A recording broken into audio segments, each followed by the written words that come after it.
We may have a few people checking the calendar. Or the thermometer, one or the other. Or maybe saying, what are those idiots doing? You know what? I didn't claim to be smart.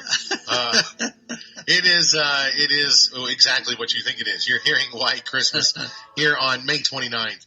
But there's a reason for that, and that is because 77 years ago today, the one and only Bing Crosby recorded White Christmas on what was a hot spring day, a song that just proved that secular Christmas music written by Jewish Americans could be wildly successful. There you go. What is considered to be the best-selling single of any music of all time is the single here by Bing Crosby. When you add in all of the versions of this song, you're well over 100 million. Yeah. So it's really, really impressive. Of course, they didn't track it at first when it started selling either. But a beautiful, beautiful song, and one that I'm not nearly as qualified to tell you about as our guest. We've got someone on the phone who's going to join us here in just a moment. He is, the expert. Like I said, we have with us, joining us this morning, a professor from the University of Tennessee at Martin, but more importantly, a different hat today, is going to be the co-editor of Bing Magazine and a member of the longest-running fan club in history, founded in 1936, the Bing Crosby Fan Club. Dr. Anton Garcia-Fernandez is joining us on the phone this morning. Good morning. Good morning, Kevin. It's great to talk to you this morning. It's a beautiful morning to listen to some music for cold weather, huh?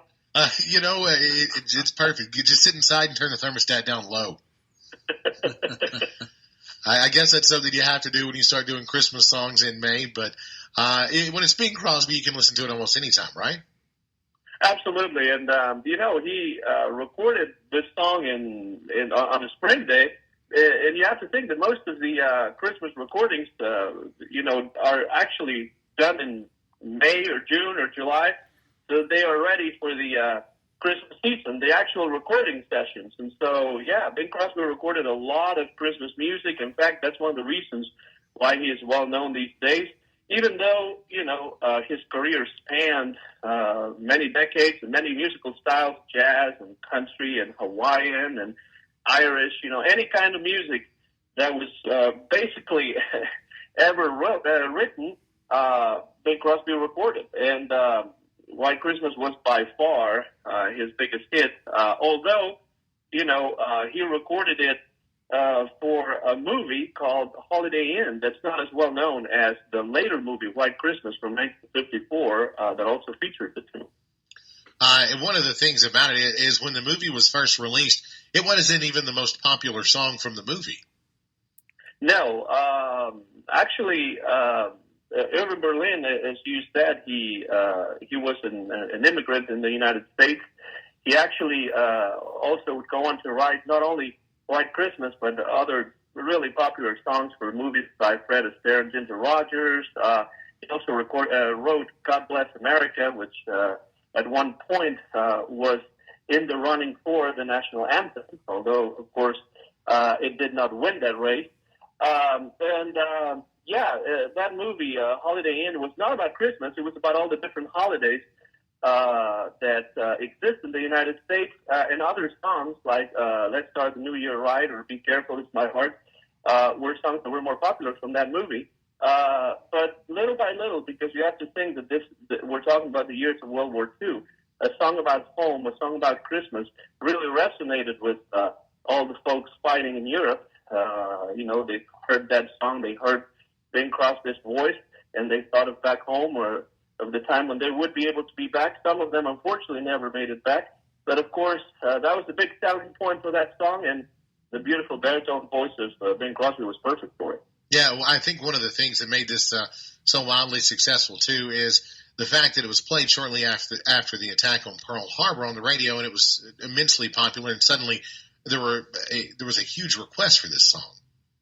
Absolutely. There's a new book, actually, that came out that Gary Giddens, the great jazz critic, has written about Bing Crosby during the war years, the years of World War II. And it's the second installment on a 3-volume biography of Bing Crosby.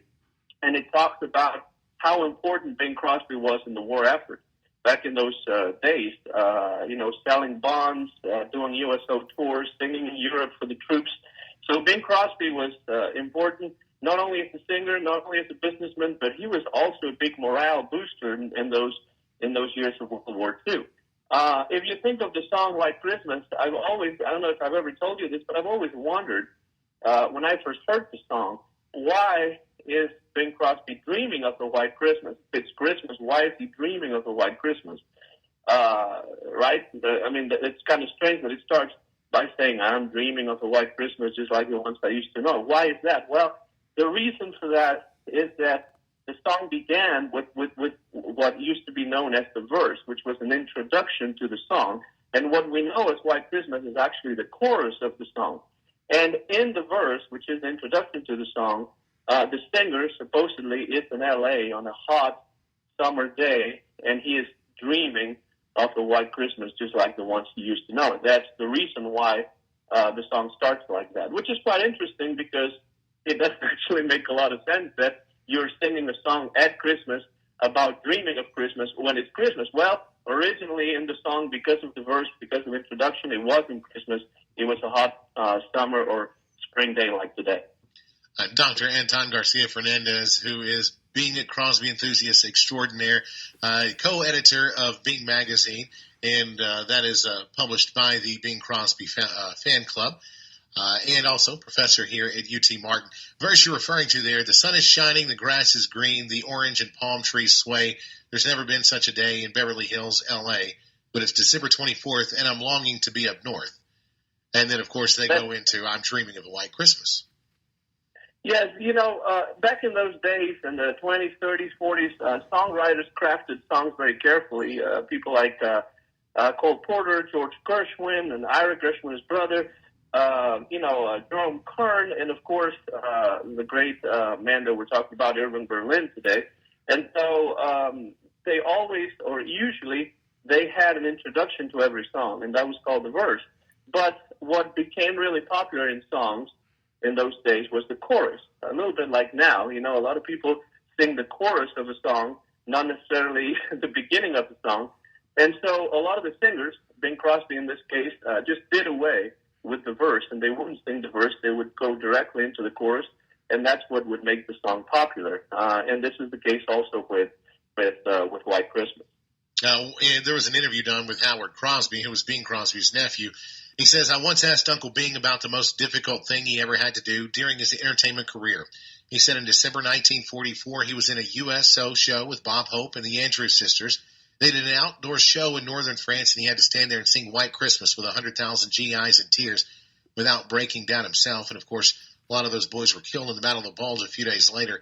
You were talking about his importance to morale for the war efforts and just how important he was. And I think, that speaks a lot to the power of music just in general. Absolutely. And you have to also think that, in the early days of radio and electrical recordings, because before Bing Crosby, recordings were made acoustically without electricity. And so what we needed for that was a really big, strong voice, like an Al Jolson or somebody like that. But when electricity came into recordings, when radio began, and of course electricity was necessary for radio, then singers like Bing Crosby were able to just use the microphone as an instrument. They didn't play the trumpet or they didn't play the guitar or anything like that, but their singing took into account that the microphone could be used as an instrument, and so they could croon softly, they could sing in a different way, and his baritone voice was perfect for those kinds of recordings, also for the radio. And Bing Crosby basically with recordings such as White Christmas, but even before that, when he recorded Silent Night and other Christmas carols that were dear to his heart, he actually single-handedly started a trend in music, which was Christmas music. Not a lot of Christmas music had been recorded, if any, before Bing Crosby, and he basically, with those recordings, he created what we now know as the Christmas market, which is really interesting because it's a market that keeps on giving year after year because there's always a new Christmas. We could re-record the songs, we could reissue the songs, and so even from the standpoint of business, of the music business, that was a very lucrative market. and it actually began with me. The White Christmas original recording, of course, recorded on this day 77 years ago, recorded in May in 1942. The master recording was so damaged due to frequent use that he actually had to re-record the track, which is probably the most well-known version of the song just 5 years later after the original was recorded. But there have been other versions of the song that not only he recorded, but of course other people did. Do you have a particular favorite version? Well, it's difficult to compare the different versions because there are so many, and there are so many in different kinds of music as well. I'm going to say two different recordings of White Christmas that I like. I really like the version of White Christmas that Frank Sinatra recorded for Columbia Records just a few years after Bing did his original version. It's also a really beautiful version of the song that you can find in an album called Christmas Songs by Sinatra on the Columbia label. And then I would also have to say, I'm going to stay close to home for this one, and I would say that I really like the version of White Christmas that Elvis Presley recorded for RCA Records in the 50s. And it's quite interesting because Elvis changed the song, changed the beat of the song quite a bit. Didn't make it to a rocking record, but, he kind of gets closer to that kind of style. And the interesting thing about that recording is we love it now. It's a really good recording, but Irving Berlin at the time was outraged by Elvis's version and wanted RCA to delete the record, to ban the record, to not release the record because Elvis had messed up his song. Of course, Irving Berlin came from a different time, from a different kind of music. He didn't understand or like rock and roll, and so the fact that Elvis was changing the tune so much is something that he didn't like. But I do, and a lot of people do, and so besides Bing Crosby's version, and there are hundreds of recordings in different languages, in fact, I would single out those two. First Bing, and then the other two, Sinatra and Elvis. All right. That is Dr. Anton Garcia-Fernandez. He is the American co-editor of Bing Magazine. That is the official magazine of International Club Crosby. He is a Bing Crosby aficionado. We actually had a 30 minutes with him a couple of years ago, I guess. We had a lot of fun with that, talking about Bing. Dr. Garcia-Fernandez, if somebody wanted to be part of International Club Crosby, what would they do? Well, you could go on Google and just write International Club Crosby, and you will find I think the first hit would be the International Club Crosby, but you could also go to this website, which is bingmagazine.co.uk. That's Bing Magazine, just one word, bingmagazine.co.uk. And, this club, as you said, is the longest running fan club in history, began in the mid-30s. It's still going as strong as we can make it. And it includes people not only from the United States, but also significantly from other parts of the world, like England and Australia. All right. If you want to have an intelligent conversation with someone about great music, and in particularly jazz, he also likes classic country.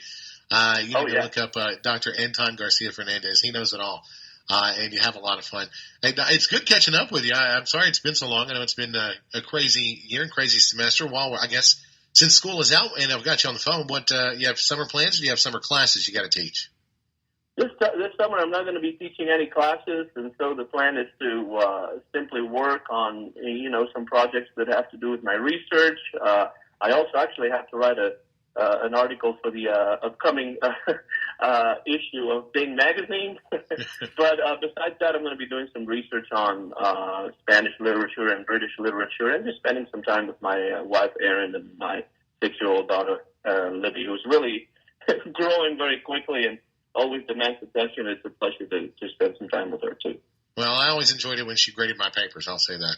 Well, she would put smiley faces if you did a good job, which you pretty much always did. So, you have any trips back home planned for the summer? You mean to Spain? Yes, no, not this summer. We were there for Christmas, and it was actually very nice. My hometown still was all lit up with Christmas lights all over the place, and there were a lot of people. It's a big city, about 400,000 in population.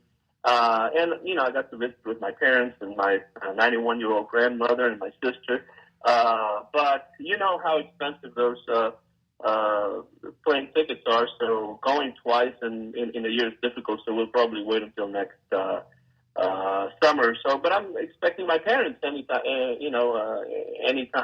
towards the end of the summer for a visit, and I'll be happy to spend some time with them and show them around a little bit this beautiful part of the country, which is Tennessee. All right, Don, thanks so much for taking time to join us this morning and giving us part of your day, and especially your expertise. Thank you so much. Well, thank you, Kevin. It's a pleasure talking to you as always. I want to say I want to send a big hug to all your WCMT audience. And if you need me for anything, you know where to find me. Great. Thank you so much. Have a great day. Thank you. You too. Bye-bye, everybody. All right, Dr. Anton Garcia-Fernandez there, the Bing Crosby expert, telling us about what happened to this day 77 years ago when Bing recorded White Christmas. We're going to take a quick break, take another look at your forecast, and see how soon those storms will get here. We'll be back with that and more coming up.